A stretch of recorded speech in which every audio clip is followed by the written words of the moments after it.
Class سال اول حصہ نصب اسوہ حسنہ۔ بسم اللہ الرحمن الرحیم۔ السلام علیکم ورحمۃ اللہ وبرکاتہ۔ عزیز طلبات، کیا حال ہے آپ سب کا؟ یا اللہ ہمارے نصیب میں وہ عطا کر جو ہمارے لیے بہتری کا باعث ہو اور ہمیں ہر آزمائش سے محفوظ فرما، آمین۔ جی عزیز طلبات، الحمدللہ ہمارا حصہ نظم مکمل ہو گیا ہے۔ اب ہم حصہ پروز یعنی حصہ نثر جو ہے شروع کر رہے ہیں۔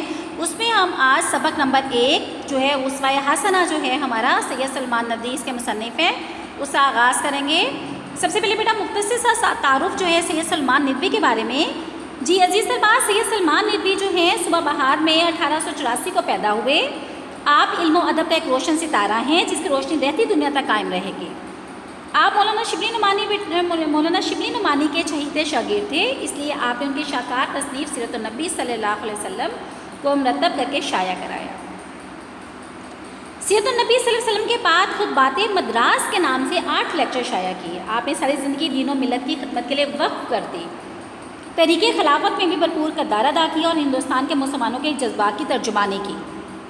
آپ نے ہندوستان کی آزادی کے لیے چلائی جانے والی ہر تحریک میں حصہ لیا۔ آپ جون 1950 میں پاکستان تشریف لے آئے۔ 22 نومبر 1953 کو اپنے مالک حقیقی سے جا ملے۔ حیات شبلی نعمانی جو ہے نقوش سلمانی اور قیام اہم تصانیف ہیں ان کی۔ جی عزیز طلبات، اب جو ہے باقاعدہ ہم سبق کا آغاز کریں گے اسوہ حسنہ سید سلمان ندوی۔ اور دیکھیں یہ ان کی بیٹا خطبات مدراس سے جو ہے یہ سبق جو ہے وہ لیا گیا ہے۔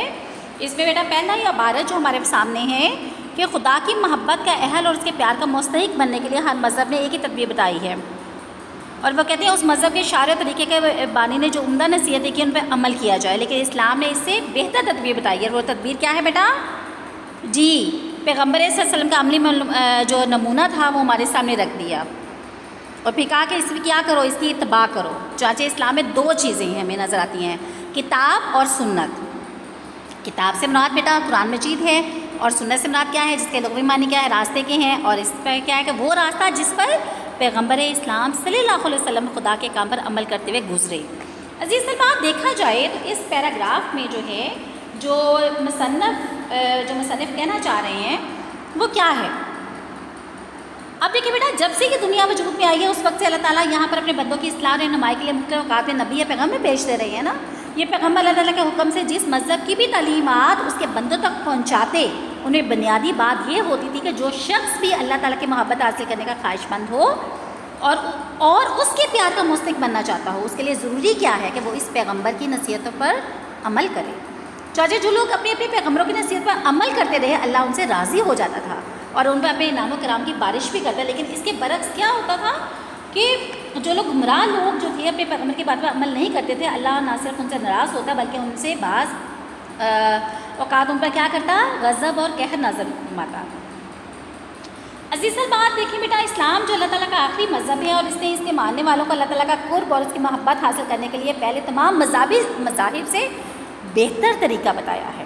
اسلام نے شریعت لانے والے پیغمبر صلی اللہ علیہ وسلم کا عملی نمونہ سب لوگوں کے سامنے رکھ دیا۔ لَقَدْ كَانَ لَكُمْ فِي رَسُولِ اللَّهِ أُسْوَةٌ حَسَنَةٌ، یعنی بے شک رسول صلی اللہ علیہ وسلم اللہ کی زندگی تمہارے لیے بہترین نمونہ ہے۔ آپ صلی اللہ علیہ وسلم اس دنیا میں تمام لوگوں کی مانند زندگی گزاری۔ انہوں نے کیا عام لوگوں کی طرح زندگی گزاری نا۔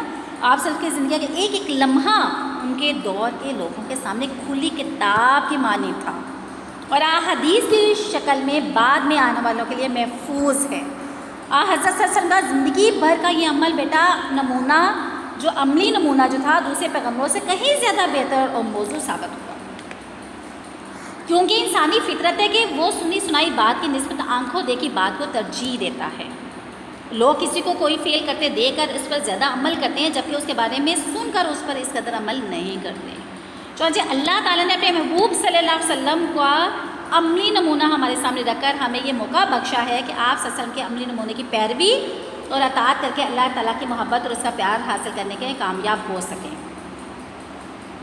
ماہر القادری بیٹا اس بارے میں کیا کہتے ہیں؟ آپ سے سب قول و عمل تفسیر ہے قرآن کی، اتباع مصطفیٰ صلی اللہ علیہ وسلم معراج ہے انسان کی۔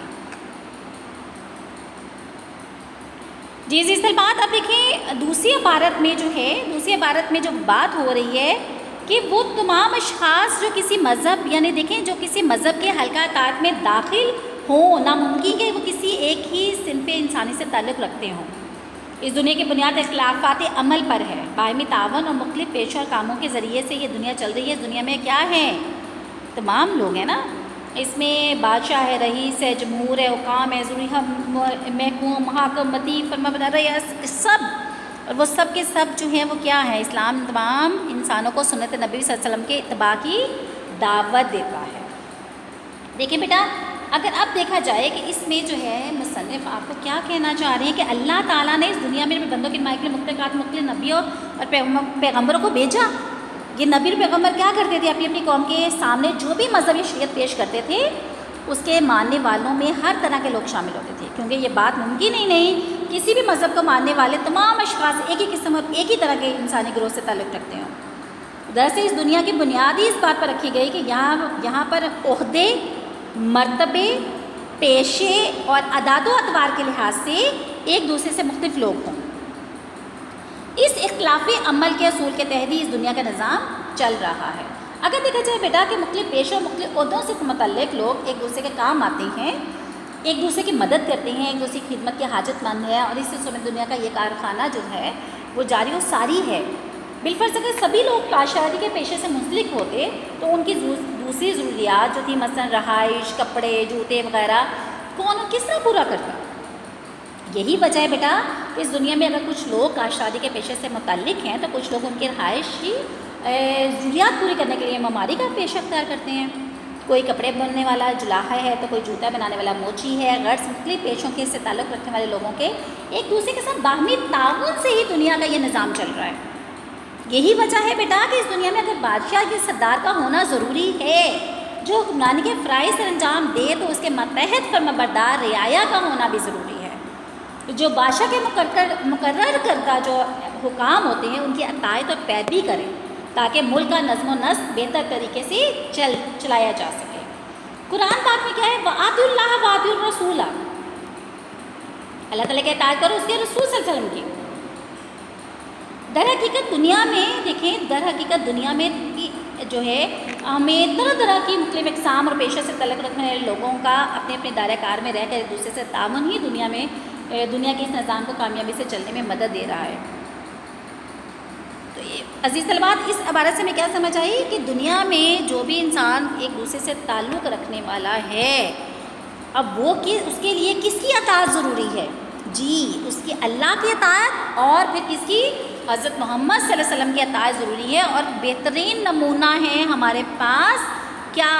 قرآن اور سنت، دو چیزیں ہیں جس پہ چاہے ہم کسی بھی پیشے سے تعلق رکھنے والے ہیں اگر ہم قرآن اور سنت کے مطابق چلیں گے تو ہمیں ان سے بہترین نمائی مل سکتی ہے۔